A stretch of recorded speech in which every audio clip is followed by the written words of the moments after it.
सभी मसीही भाई बहनों को यीशु के नाम में शालोम, प्रेज द लॉर्ड, जय मसीह की। तो मेरे प्यारे भाई बहनों, अब तक हमने पहला कुरिन्थियों उसका 14वां अध्याय कंप्लीट किया।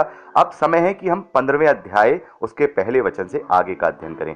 मैं आप लोगों को बताना चाहता हूं, ये बहुत ही महत्वपूर्ण अध्याय है जो 15वां अध्याय है। इसमें हम प्रभु यीशु मसीह के पुनरुत्थान और मनुष्यों के पुनरुत्थान के विषय में हम जानेंगे कि कैसे हम स्वर्गीय शरीरों को धारण करेंगे। इसके विषय में हम पढ़ चुके हैं। प्रभु यीशु मसीह ने यूहन्ना का सुसमाचार 5वें अध्याय और उसके 28वें और 29वें वचन में कहा है, इससे अचंभा मत करो, क्योंकि वह समय आता है कि जितने कब्रों में हैं वह उसका शब्द सुनकर निकल आएंगे। जिन्होंने भलाई की है वह जीवन के पुनरुत्थान के लिए जी उठेंगे, और जिन्होंने बुराई की है वह दंड के पुनरुत्थान के लिए जी उठेंगे। और हमने ये जाना था कि प्रभु यीशु मसीह ने हमसे कहा कि प्रत्येक जो मनुष्य है वो पुनरुत्थान के लिए जी उठेगा, चाहे वो विश्वासी हो चाहे वो इनकार करने वाला हो, और अपने अपने प्रतिफल को पाने के लिए वो उस स्वर्गीय शरीर को धारण करेगा, या कहें आत्मिक शरीर को धारण करेगा। जिसने भलाई की होगी वो जीवन के लिए यानी अनंत जीवन के पुनरुत्थान के लिए जी उठेगा, और जिन लोगों ने इनकार किया होगा, जिन लोगों ने बुराई की होगी, वो दंड के पुनरुत्थान के लिए जी उठेंगे। यानी कि हम सभी को, जो मनुष्य हैं, उन्हें इस मृत्यु के बाद जो ये नाशवान शरीर है, जब हम मृत्यु का स्वाद चखेंगे उसके बाद एक नया जीवन दिया जाएगा। और इसी विषय में यहां 15वें अध्याय पहला कुरिन्थियों में हमें पौलुस लिखते हैं। और हम देखते हैं कि कुरिन्थियों में बहुत सारे लोग जो अन्य जातियों से हैं और बहुत सारे लोग जो यहूदी मत से भी हैं, उनका यह मानना था कि जीवन के बाद कोई भी जीवन नहीं होता है।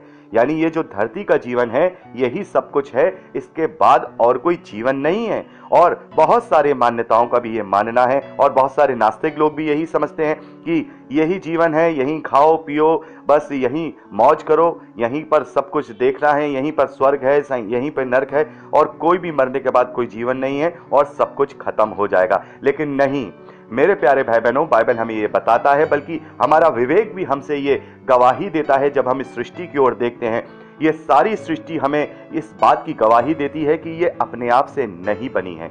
जो लोग ये कहते हैं कि कुछ भी नहीं है, किसी ने भी नहीं रचा है, जैसे नास्तिक लोग हैं, जो एथियस्ट लोग हैं, उनका ये कहना है ना ही कोई परमेश्वर है, ना ही मरने के बाद कोई जीवन है, ना कोई आत्मा है, ना कुछ है। तो ये सृष्टि अपने आप से इस बात की गवाही देती है, हमारे विवेक में, हमारी बुद्धि में इस बात को ये बताती है कि यदि हम किसी मैदान में एक ईंट का ढेर लगा दें तो वो ईंट का ढेर ऑटोमेटिकली अपने आप से बिल्डिंग नहीं बन सकता है, भवन नहीं बन सकता है, जब तक उसको कोई बनाने वाला ना हो। तो ऐसे ही ये जो ब्रह्मांड है, ये जो यूनिवर्स है, ये आकाश गंगाएं हैं, ये तारे हैं, ये सूरज है, ये सोलर सिस्टम है, पृथ्वी है, आकाश है, मनुष्य हैं, उसमें पशु जीवधारी हैं, पेड़ पौधे हैं, ये भी अपने आप से जीवन को नहीं पा सकते हैं। और इनके पीछे कोई ना कोई एक शक्ति है, कोई ना कोई ऐसा अस्तित्व है जो हमें संचालित करता है या जिसने हमें बनाया है। और इसी विषय में बाइबल हमें बहुत ही डिस्क्राइब करके विस्तार से बताता है, शुरुआत से लेकर के जब तक प्रभु यीशु मसीह लौट के नहीं आएंगे, जब तक जो मनुष्य हैं वो पुनरुत्थान के लिए जी नहीं उठेंगे, तब तक का सारा ब्यौरा हम इस पवित्र शास्त्र में पाते हैं। तो यहाँ पर हम देखते हैं वो लोग इस बात का विश्वास नहीं करते थे। बहुत से लोगों का ये मानना था कि कोई जीवन नहीं है, कोई पुनरुत्थान नहीं है। तो यहाँ पर पौलुस उनसे कहते हैं पहले वचन में, हे भाइयों, अब मैं तुम्हें वही सुसमाचार बताता हूं जो पहले सुन चुका हूं, जिससे तुमने अंगीकार भी किया था और जिसमें तुम स्थिर भी हो।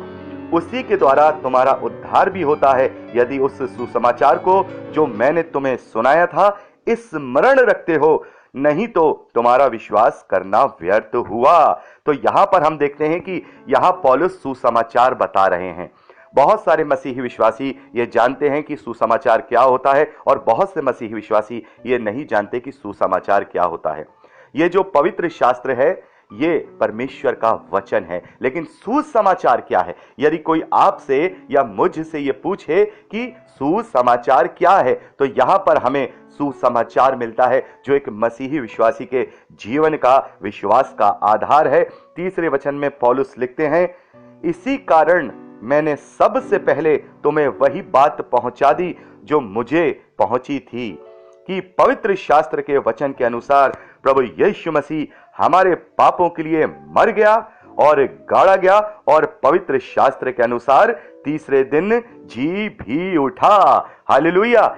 ये सुसमाचार है कि प्रभु यीशु मसीह मेरे पाप के लिए मरा, प्रभु यीशु मसीह आपके पाप के लिए मरा, वो गाड़ा गया और वो मुर्दों में से तीसरे दिन जी उठा है। उसका पुनरुत्थान होना, उसका जी उठना, यही हमारे विश्वास का आधार है।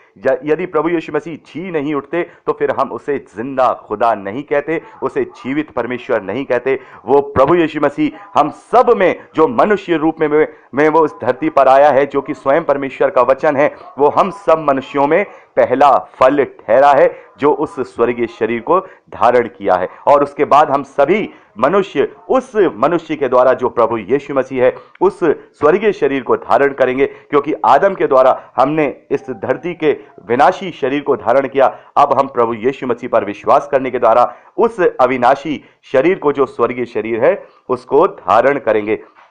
तो मेरे प्यारे भाई बहनों, यही सुसमाचार है, यही सुसमाचार है। एक मसीही विश्वासी से अगर ये कहा जाए, what is your statement of faith, आपका जो है विश्वास क्या है, आपका अकीदा क्या है, तो हम उससे ये कह सकते हैं कि जो सच्चा मसीही विश्वासी, जो बाइबल आधारित मसीही विश्वासी है, उसका ये विश्वास है कि परमेश्वर का वचन, जो प्रभु यीशु मसीह है, वो देहधारी हुआ, वो कुंवारी मरियम से जन्मा और वो परमेश्वर का इकलौता पुत्र है, और उसने दुख उठाया हमारे लिए, हमारे पापों के लिए। वो क्रूस पर कुर्बान हो गया, वो गाड़ा गया और वो तीसरे दिन मुर्दों में से जी उठा, ताकि हम उसके ऊपर विश्वास करने के द्वारा अनंत जीवन पाएं।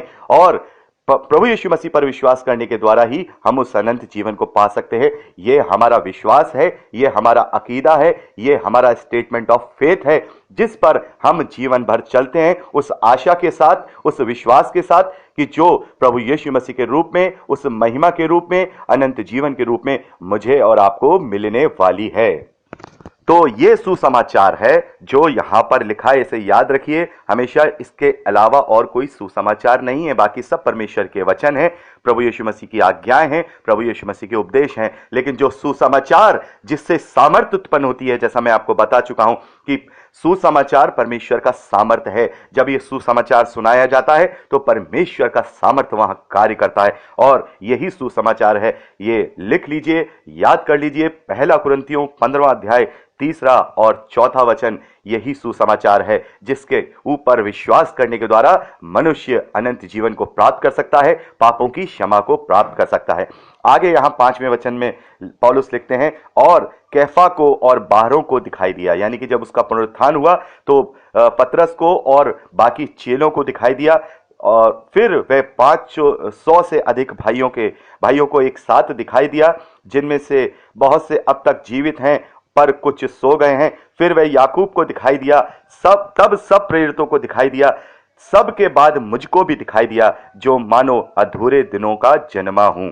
तो यहां पर पौलुस कह रहे हैं कि ये जो सुसमाचार मैं तुम्हें सुना रहा हूं, ये सुसमाचार का बहुत बड़ा प्रूफ है। बहुत सारे लोगों को प्रभु यीशु मसीह पुनरुत्थान के बाद दिखाई दिया, उनके साथ बातचीत की, उनके साथ भोजन भी किया, चेलों के साथ, और उसके अलावा 500 से भी ज्यादा लोगों के ऊपर पर प्रभु यीशु मसीह ने अपने आप को रिवील कराया है।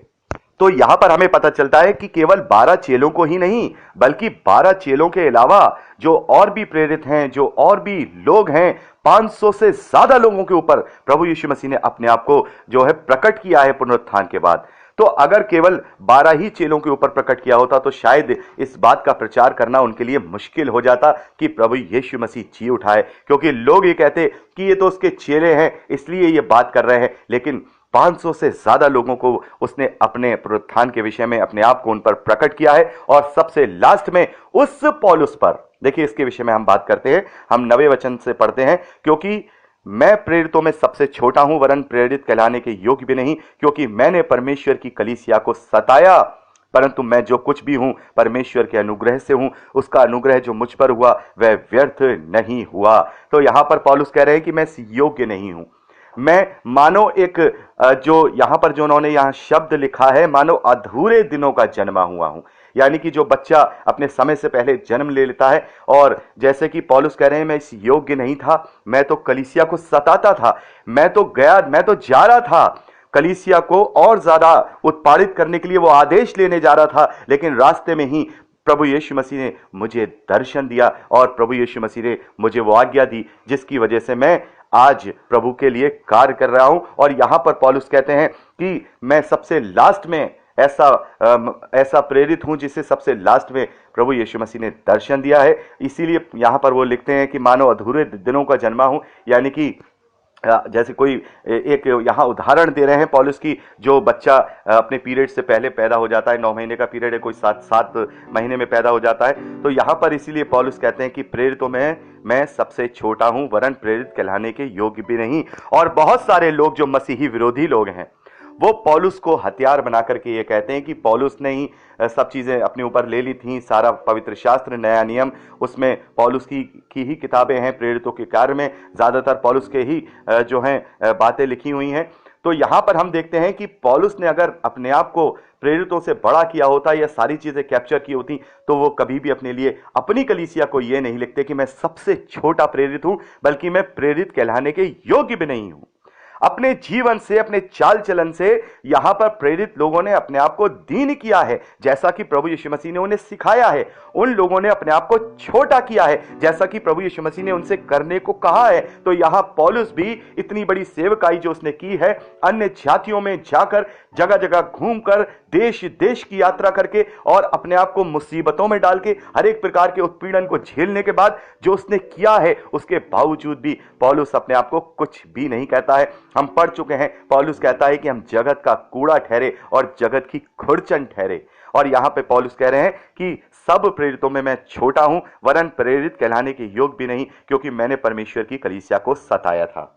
और सारा क्रेडिट वो परमेश्वर को और प्रभु यीशु मसीह को ही देते हैं। और एक मैं आपको बात बताना चाहता हूं कि हम देखते हैं बहुत सारी कलीसियाओं में, बहुत सारी जगहों पे जो प्रभु के दास होते हैं, वे प्रभु के नाम से पवित्र आत्मा की सामर्थ्य में होकर बड़े बड़े अद्भुत कार्य करते हैं, बड़े बड़े चंगाइयां देते हैं, बड़ी बड़ी बातें करते हैं। और हम देखते हैं कि वाकई में ही प्रभु के नाम की महिमा वहां होती है और बहुत सारी जगहों पे जो है प्रभु के कार्य होते हैं, लेकिन सभी जगहों पे नहीं होते। आत्मा हमें दिया गया है परख का, परमेश्वर सभी का न्याय करेगा, लेकिन होते हैं। तो जहां पे झूठे होते हैं उनके लिए हम सच्चे लोगों को कभी भी क्लेम नहीं कर सकते। भले ही 100 में से 5 जगह सही मायने में हो, 95 गलत तरीके से हो, लेकिन हम उन 95 के लिए उस 5 को गलत नहीं कहेंगे, क्योंकि उसमें भी प्रभु को ही महिमा मिलती है, भले वो झूठे लोग हों चाहे वो सच्चे लोग हों।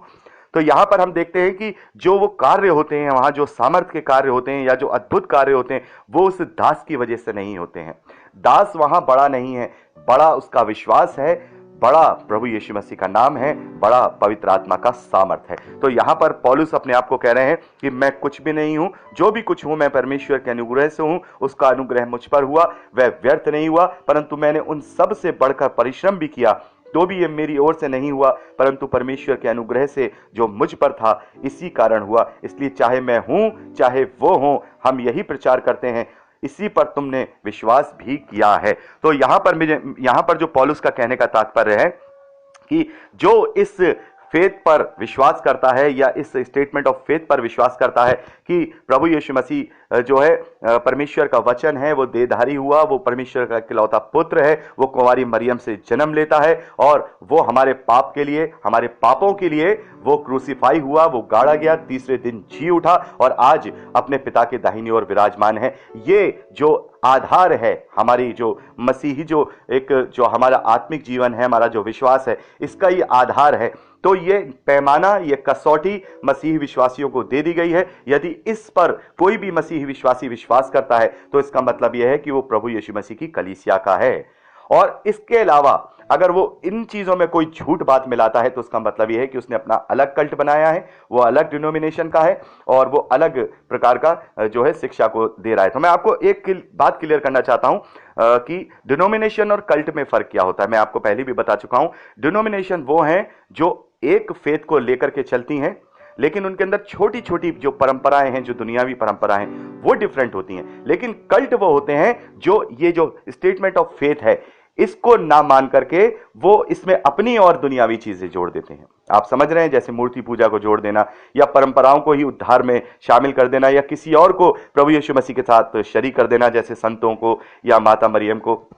और बहुत सारी चीज, किसी का ये कहना कि नहीं प्रभु यीशु मसीह वचन नहीं है, वो प्रभु यीशु मसीह परमेश्वर का पुत्र नहीं है, वो एक जिब्राइल है, वो फरिश्ता है, इस प्रकार की जो बातें करते हैं, तो मैं आप लोगों से कहना चाहता हूं, मैं उन्हें कल्ट भी नहीं कहता हूं, मैं उन्हें मसीही भी नहीं कहता हूं। हाँ, डिनोमिनेशंस जो हैं वो छोटी छोटी बातों को लेकर के एक दूसरे से अलग हो तो सकती हैं, लेकिन उनका faith of statement of faith जो है वो एक है, इसलिए वो सभी प्रभु यीशु मसीह की देह के अंग हैं, केवल उन्हें थोड़ा थोड़ा आपस में एक दूसरे को समझाने की जरूरत है।